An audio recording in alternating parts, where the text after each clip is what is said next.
Ladies and gentlemen, you are listening to the Ironbark podcast, and I am your host, Epion. And today's episode is going to be mostly SpaceX focused and the X platform, formerly known as Twitter focused. So, first of all, I just want to congratulate everybody at SpaceX on their successful launch of the Starship. If you're not familiar with what Starship is the spaceship that they're going to use to take missions to Mars. And this will be like one of the first manned Mars missions, which will be huge eventually in the future. This is the largest rocket that's ever existed. And today, around 6 a.m. my time, that rocket lifted off. It was super cool to watch. So it's very inspiring. It's very like it kind of gives hope to like the future of humanity. I highly recommend everybody to tune in and watch that if you're into that sort of thing. I know I am. A lot of people on the X platform are as well. So first thing I noticed on liftoff, like obviously that alone is a huge success. This was the second test flight for this rocket. The first one, similar, it was able to get off the ground, very inspiring. So this one, it got off the ground again, lift off. First thing I look at, because the issue with the first one was that not all the Raptor engines were active and firing on the first time. This time, when we get a look under that rocket, we can see every single Raptor engine working and firing. That's a massive improvement. That means the data from the last test flight benefited this one.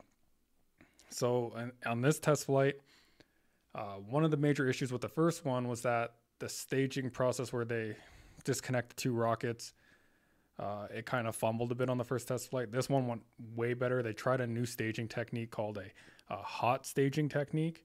It was successful. Unfortunately, the second part with the Raptor engines had a RUD, which is a rapid unscheduled disassembly. You could just call it kind of like an explosion type of thing. But, that was kind of expected. Obviously, it would have been way cooler to see that rocket come back down to Earth and land itself. That's like a show in and of itself. They'll get there eventually because this was better than last time. And then the rest of the rocket proceeded to go off. The goal wasn't to get into orbit this time around, but I imagine it will be eventually. And I'm pretty sure they got pretty high, but during the broadcast, they had lost communication with the rocket. So I'm assuming it got to where it was expected to go and then disassembled. And I'm not sure if it was a scheduled disassembly, if it was a rapid unscheduled disassembly, or RUD, as you would call it. Yeah, so it was really cool seeing everybody get really hyped up and excited for this launch. You see a bunch of people on the X platform that cover this kind of stuff. They're posting photos of themselves, with their families. Everyone's super hyped. It kind of brings back those vibes of like the moon mission.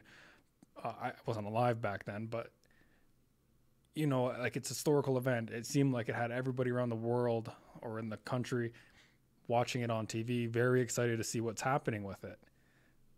So, it just feels like it's going to be historical, that all these photos will one day end up being kind of like significant historically. They'll be in like history books. It's going to take years from now, let's say like 100 years from now. And yeah, it's just super cool seeing everyone so hyped up and interested in that. Um, that's pretty much all I have to say about SpaceX, and just congratulations again to everybody over there. It was like just watching the live broadcast and everybody kind of cheer as it goes through the paces of the launch. You there's nothing quite like it. I've been looking forward to this second launch for months now, and it was definitely awesome. It was definitely something I'm sure everybody enjoyed.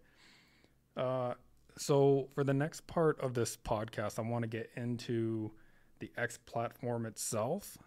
So just to give everybody a rundown, over the past year, I've sort of drifted away from my other platforms, YouTube and Instagram, and began focusing more primarily on X, especially after Elon announced sort of like the creator support and basically better things to help creators monetize and get their stuff out there. There's still a lot of work to be done, but a lot of work has been done, and that's the key. A lot of the employees over there, they work diligently and very hard. They're very interactive with the users over there. So it's bar none far better than any other platform in that regard, where they actually listen to the users and they I think that's what's going to make them successful. Uh, so I'm just going to run down a few things I want to see improved on in that platform. But so like, oh, I forgot my thought. Over the past year, I was able to go from essentially 0 followers to over 1,000 relatively quickly just by putting on my typical content that I would put on like Instagram or YouTube. On X, you only require 500 followers to become monetized, which is pretty much far better than any other platform. I think YouTube actually copied that. I think now you only need 500 for YouTube. I'm not entirely sure though. And then there's other ways to make money on there. You have a tipping button, and then you have the ad share monetization, which you unlock after you get 5 million impressions over 3 months, which is super easy to do if you're interacting with some of those big player accounts with like millions of followers, because you'll get like the trickle down effect of impressions. So if you can find stuff that's on brand with your content, so if you do nature and wildlife like myself, then you'd be better off interacting with, big profiles, those juggernauts that do like animals, nature, wildlife, anything like that. And then that sort of gets your name out there, and you sort of start networking that way with those accounts or people that follow those accounts. And then, maybe they'll start following you as well. That's one good way. And then the other thing you need to do is to consistently and routinely upload original content. And that doesn't mean freeboot other people's content from elsewhere on the internet. It means like have something that's uniquely yours and hone on it and make it better. And just keep on improving. And eventually, I think over time, once this platform continues to, introduce more and more features, it's going to skyrocket. It's going to skyrocket you. You're going to go along with it. I feel like I'm skyrocketing along with it, and it's been super cool. So yeah, but you know what? There's still a lot of work to be done, but the first year's been amazing. I think the second year is going to be even better. And so here's some of my recommendations. I think that will set this platform. They want it to be the everything app. So this is what's going to set it apart from every other app out there. So the first thing I want to see is a gallery or like a photo gallery tab or on your profile. So if you go to your like X profile, you'll notice there's different tabs. It says like, I think it's like main, then it's like media, likes or whatever, replies. I think there needs to be tabs for each specific type of media that a content creator can or chooses to make. And the reason I say that is when you go to a content creators tab on any other platform, let's say YouTube, you can go to their channel and they have like sub channels. You can go through like a chronological library of all their videos. You can easily search and find whatever video they have or that you may be interested in. You can find similar videos, all that type of stuff. So I think if X wants to become the everything app, it's going to need to have like a good way to find things for people for the creators and the people who follow those creators. So the reason I would want a photo gallery tab, so it would act like a photo gallery portfolio, which is one of the main things a lot of these really talented photographers on Instagram, that's what they use it for. Because when you pull it up, it has like a really good layout. It gives you all the pictures they've taken, and it just looks really well set up. It gives you like the best of their edits. It gives you the best of like each thing. And then when you click on them, you can actually swipe and they have like multiple of the photo, and you can actually show like the editing process, stuff like that. You can do cool creative things as well. You can have like multiple photos, make a giant photo. So I think that's really awesome. And I think so they need an image gallery tab or an image portfolio tab, much like Instagram's just to rival Instagram, just to bring in those big name photographers, those big, any kind of photographer, just so they can have like a way to sell their portfolio or show people, like you put X on a business card, for example, with the, what's it called? Like the barcode you scan or whatever. They pull that up, you see your X, and they go to you, and it goes right to your photo gallery tab. It's just like, oh yeah, this guy is a good artist. Like this guy is a good photographer. I am going to hire this person to do my baby photos, my wedding photos, etc., etc. I don't do like human photography, but I know there's other people that do. So I think that's like a key thing that X needs to implement. The other thing they need to do is they need to have a video tab. So on your profile. And the reason I say that is because you don't want all your stuff.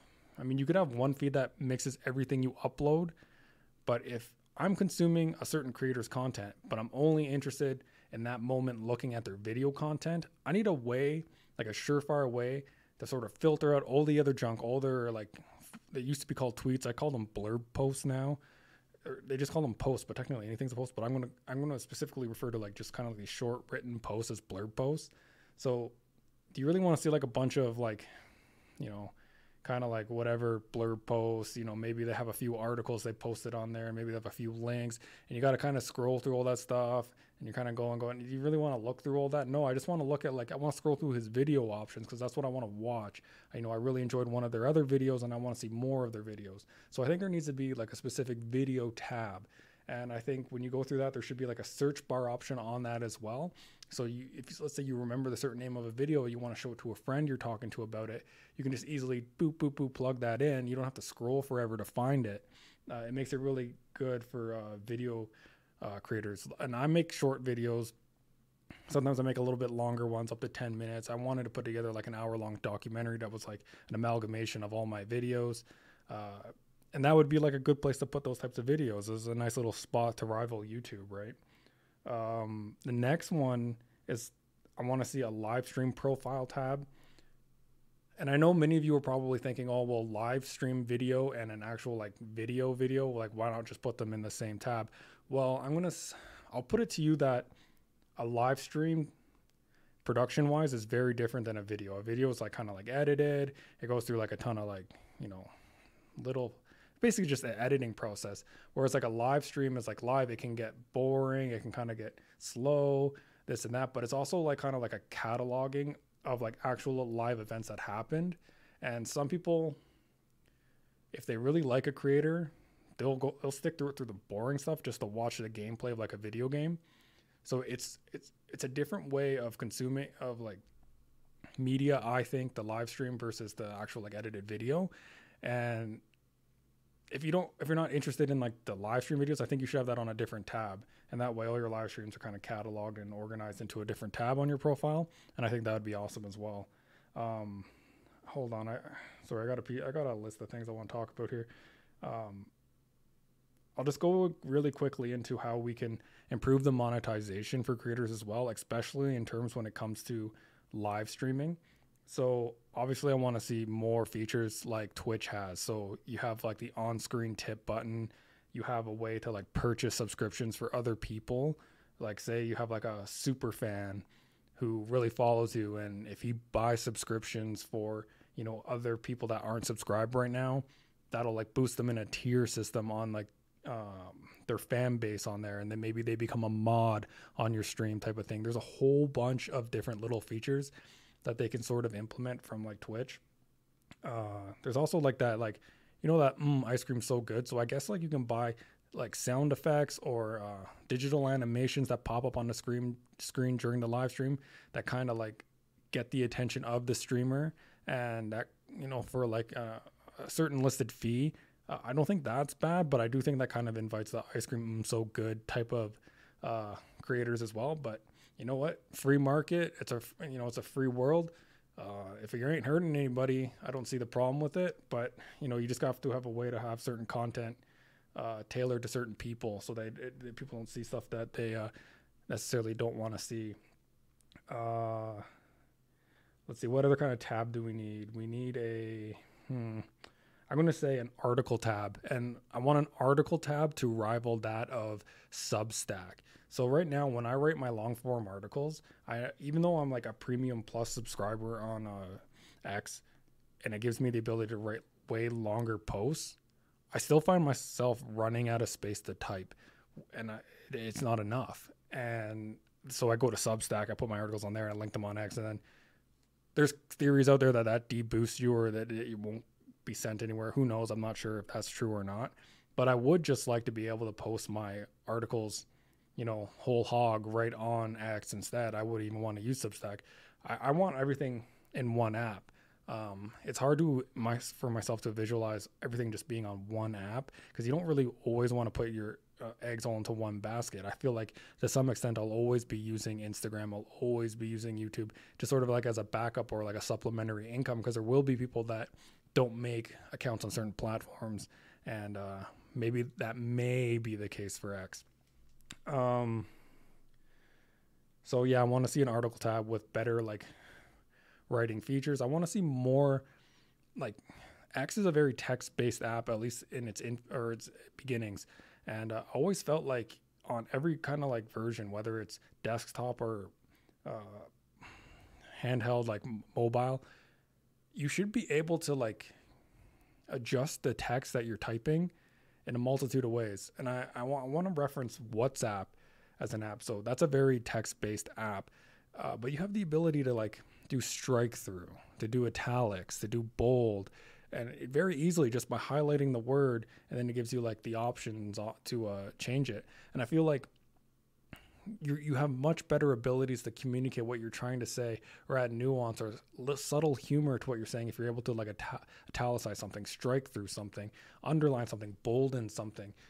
And I feel like if an app is mostly based in text communication, there should be ample ways to improve how you are communicating through that app. So I feel like that was always been a shortfall, and I want to see improvements with that. Other text-based improvements I want to see on X as well is I want to see like the ability to spoiler block things. So if you ever go on forums or anything like that, and I think maybe they should look at a lot of forums like Reddit and stuff like that, and how they have like little text ways of improving like the typing and whatever.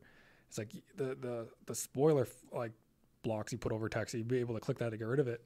Then I think people could talk about sensitive things like movies that they don't want to spoil for other people. You know, they could post like movie reviews without spoiling it for people in like the main text of the formerly known as a tweet. We'll call it a blurb post now. But yeah, I think that would be huge. And one other thing I kind of want to see is green text. You know, you put like a little, I forget what the character is called, but it looks like an arrow. It's like the greater than, less than sign in math. So, and that would generate like a green text. And there's like green text memes you see online sometimes. And sometimes they're like little short stories and they're kind of funny. And I think it would be really, it'd be good for the memes. And there's a lot of memes on X and there's a lot of meme posters. And I feel like we need to get green text memes onto X. And obviously ones that are like, you know, they don't harass anyone or anything like that. They're just like good spirited, you know, harmless memes. And then, what else do I want to see? Okay, so then there's I want Vines to come back. Vines was great. So Vine was basically the original TikTok, in my opinion. Although Vine were much shorter, but it was definitely in that caveat, that niche video market where it's like the portrait as opposed to landscape. It basically takes up the entire screen of your phone, and you kind of just scroll through it. Since then, you have TikTok, you have Reels on Instagram, and you have Shorts on YouTube, and they're all immensely popular, and they're all pretty much the exact same thing. So I think X is rival to that. To play on the nostalgia and being the OG is bring back Vine. Although I don't think it should be 6 seconds. I think it should be more in line with what their rivals are doing, just to have their own little thing. And with that, I think they should have, you know, music licensing agreements, because that's one of the big important things that Instagram Reels has, is that you're able to almost like remix your own songs and stuff with all the access to like the licensing of the music and stuff like that on there. So that would be another huge thing for creators. And it just, you know, when I record videos, they're mostly landscape instead of portrait, but you know, the shorts I have put on YouTube do really good for views and reaching an audience. And, you know, I would be compelled more to film like that, just to kind of get my content out there. So I would be doing both. You know, I'd be like, all right, I'm going to film these animals right now, landscape. Now I'm moving the portrait because I got to make sure I got that footage that's good for the reels. And, you know, I could adjust it in editing too. I don't really necessarily have to change it while I'm filming, but it's definitely better for quality and getting everything center. So then I also want to see this in the main feed tabs. So on your main feed, you have a tab that's called For You, then you have following, then you have subscribed, then you have live streaming. So obviously there should be a tab that sorry, I was gonna take a sip of water here.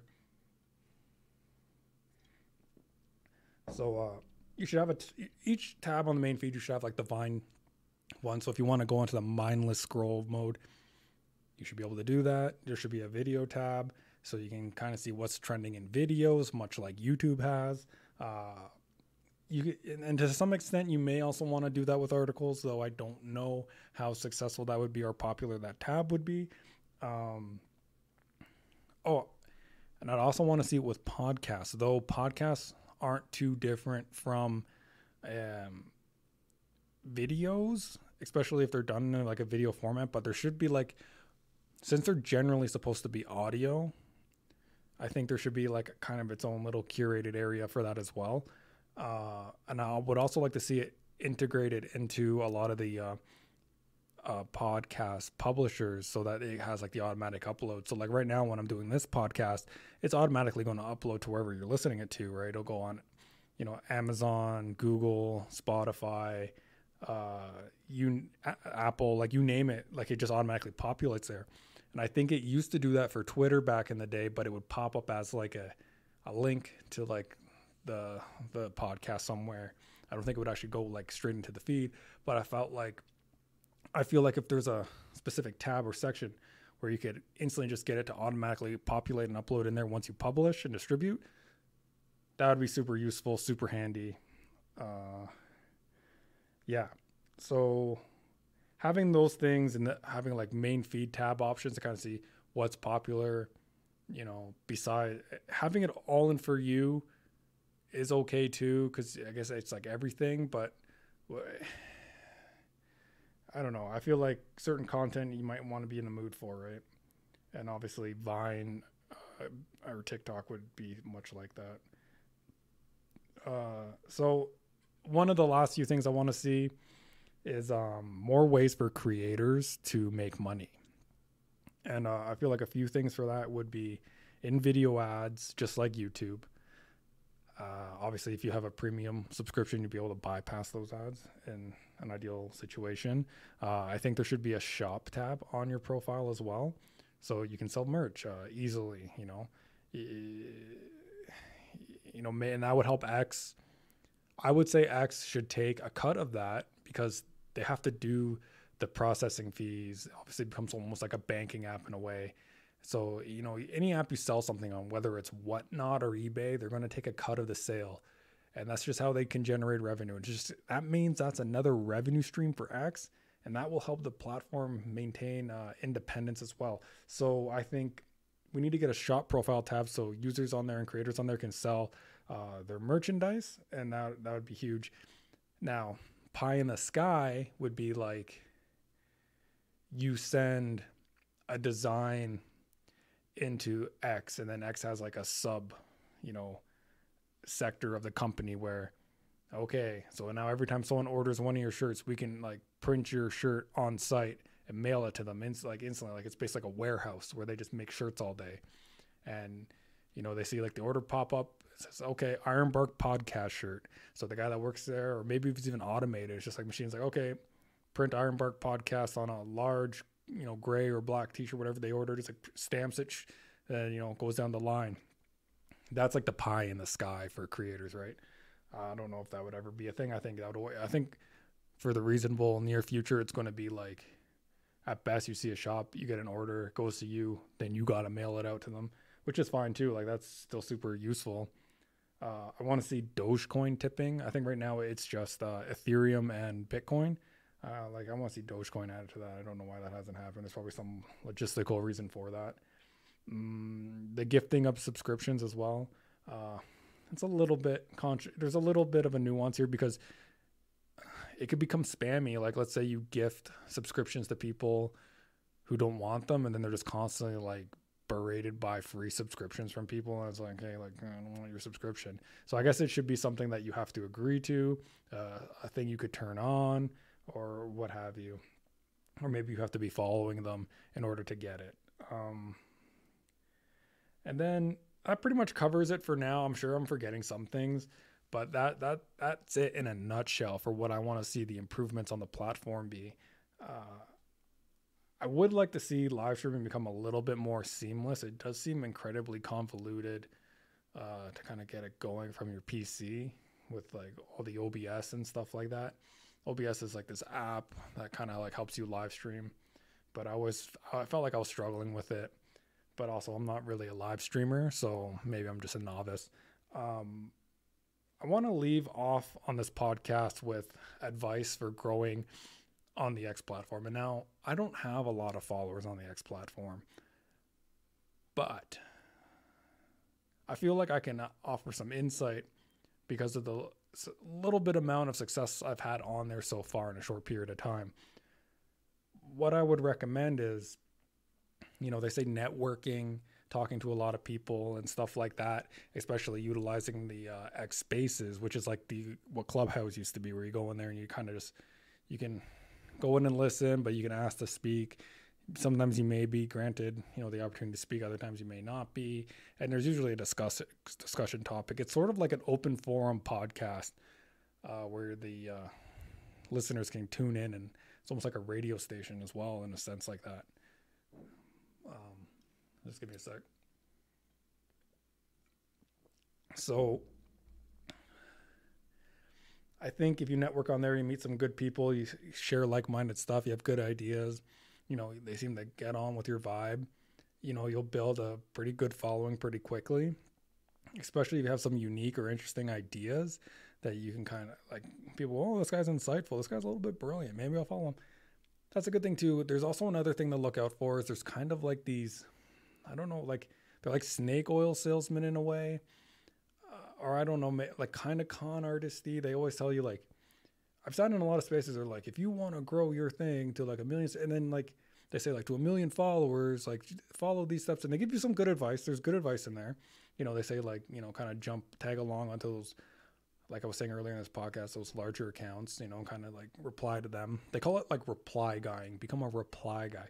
But and they will say things like, if you want 1 million followers, like follow me and we'll help you along. And it's like, you look at his profile, he doesn't even have 1 million himself. So it's like, how is he giving advice on how to get 1 million followers when he hasn't even achieved that on his own yet? And then, sometimes they do have merit because it's like, a few 100,000 or something. I was like, okay, well, okay, I get it. If you can get that far. But sometimes these people are coming from the old platform, like they're coming from Twitter, and they're kind of grandfathered in. And it's like, did you earn all those followers in X's age of how like this algorithm's based, or how, what's successful? And are we doing it for what the future of what the platform is? Because I think the sheer future, the only thing that's going to get you followers is just having sheer, undeniably, consistently good content that sets you apart from everybody else. That's unique, that they can't get anywhere else. And if there's just some people that are like, if you just follow me and then you will grow and I will grow and you'll grow along with me. It kind of seems like a multi-level marketing scheme, like kind of like a pyramid scheme where everyone just ends up following them. And then they kind of get the like ad revenue from that.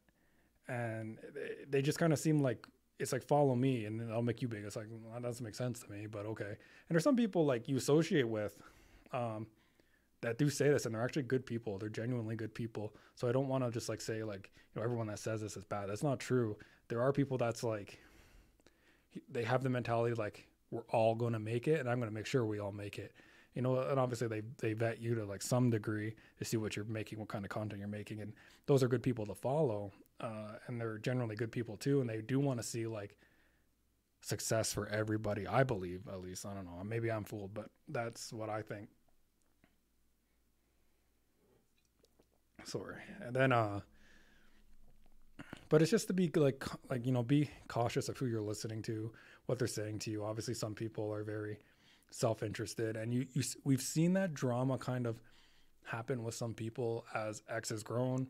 There's speculation that, the algorithm's changing. Now, if you interact with people below so many followers, it's going to de-boost you. Or if you interact with people that have like bad ratios of likes to posts, like it'll de-boost you. And then you saw for a little while there that people weren't interacting with like their followers and stuff like that. And you can look at, like, if they're just trying to, it's like, are they really genuinely good, or are they just trying to, take advantage of the algorithm and just maximize their follower counts and stuff like that. And I think you just got to be like normal, man. Like, you just got to go on there. You just got to talk to people, be authentic. I think that's the most important thing. And I think when you do those kind of things, you're not seen as authentic. It's like, if you're not there with people through the tough times, like, why are they going to be there with you for the good times type of thing? And, if you just support people, there could be people right now that are very tiny, very small creators who are just young, less upcoming, and they got the drive. And then eventually, you might be the guy that was there supporting them, giving them advice, when they first started, and then they go on to succeed you, but they don't forget you.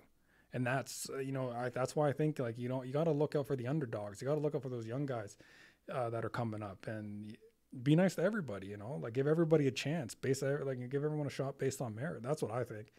I don't think you should necessarily, because they're making adjustments to the algorithm and there's a small glitch, it means now I adjust my behavior entirely according to that. And regardless if it means like not talking to friends again or whatever, like, that's kind of, I'm grateful for every follower I have. And, I'm glad people, and there's a small number of people that enjoy my stuff, that like enjoy listening to me, and it motivates me to keep making stuff. And I'm grateful to each and every one of you. So, I'm never going to not interact with people. And I think it's kind of like, sometimes it's kind of bit me a bit, because sometimes I've interacted with people I think that may have bad track records, not bad track records, but I don't know, maybe they get like reported a lot for just being annoying or something. And then when you interact with them, maybe it kind of suggests that you're friends with them. So then the algorithm thinks like, oh, this guy's interacting with like the annoying people. Like, but I think they're actively working hard. I've seen, Spaces discussion that who you talk to shouldn't be held against you, but there's a lot of like antiquated stuff in the code that they constantly get rid of. So they're working on it. It's getting better. And I'm just going to keep just doing what I'm doing, maximizing, authenticity, being genuine. I don't want to name call anybody. I always want to have like healthy discussions. And I don't care if people name call me, like, I'm going to treat them with the respect and dignity I want to be treated with, even if they don't give me that back. I don't care. I'm not, there's one thing I learned in life is like, you don't become what you hate, or you don't become what you dislike. You don't, they call it like fighting fire with fire. It's like, no, sometimes, you got to turn the other cheek. You can't become, because then in a way, like, they win, like they made more of them instead of you making more of you. You know what I mean? Like, if you want to look at it like that. So, always try to just be like civil. And if people say like, oh, that's like a nice guy thing. It's like, oh, well, it's not really a nice guy. Like, maybe I'm like, in a way, like, I think maybe more, some people on there, they read that and they go, oh, this guy is on like a higher like wavelength. He's on a higher vibe. Like, he's kind of making this other person look irrational and kind of silly by just being level-headed. And I think that's the good thing. But, sometimes people, their emotions get the best of them, and they kind of lose sight of what the discussion is, and they start saying things that they're not necessarily insults, but they can be like construed or taken as an insult, or it's like they almost want to insult you. There's sort of implications of things that they're saying. One example would be like, people would be like, oh, it would be like, it's sort of like this. It's like, oh, it would be narcissistic to think that. And it's like, well, I'm not thinking that, but are you implying I am? And then are you implying that I'm narcissistic? Like, and I don't ask those kind of questions, but I'm kind of like, it's hard to take what people are saying and what they mean by it. And I found that like a lot of the time, because people really don't use commas in like blurb posts or like informal replies and stuff like that, like things can be misconstrued very easily. And if you're not giving yourself the benefit of the doubt, you can think someone's actually saying something negative to you when it's actually like lighthearted and nice. So I always kind of give benefit of the doubt, and I just kind of go, oh, okay, benefit of the doubt, that one, hopefully. But yeah, so as far as advice is concerned, I'm just going to say, make undeniable, consistent content that will be able to be utilized in the future for what X wants to be, is the everything app. So, if you're podcasting, do podcasts. If you're doing photography, do photography. If you're doing videos, do your videos. Maybe slowly put them on X, or just keep a folder on your computer as like a backlog. And then that way, when you can hit the ground running when, better features come rolling out, and then you're prepared for the future. Because if it wants to be the everything app, the the Vine type videos, the long format videos, the podcasts, those will be the ones that dominate, not the short blurb comments. So yeah, make good content, make it consistently, put it out, improve constantly. But I think most importantly, be consistent, because I think consistency is what people like to see. Like if they want to hear from you, they want to hear from you every week. If they want to see a video of you, they want to see it at least once a week. And if you do that over time, you should be improving, because you're going to probably want to learn little things or add little things to what you're doing to make it better. And when you make it better, then it becomes better. And then, yeah, you're just kind of like learning through trial and error, just consistency. The consistency game benefits two multifaceted ways. One, people just hear from you regularly. It's like they get to look forward to you. You know, you remain a constant. It's not like you fall off the face of the earth. And then the consistency benefits you because it's constantly training, it's constantly improving, it's constantly producing. So yeah, that's my advice, is just go with that. And network with people, make good friendships, make lasting friendships. Yep. Anyway, everybody, thank you for listening to the Ironbark podcast, episode 31.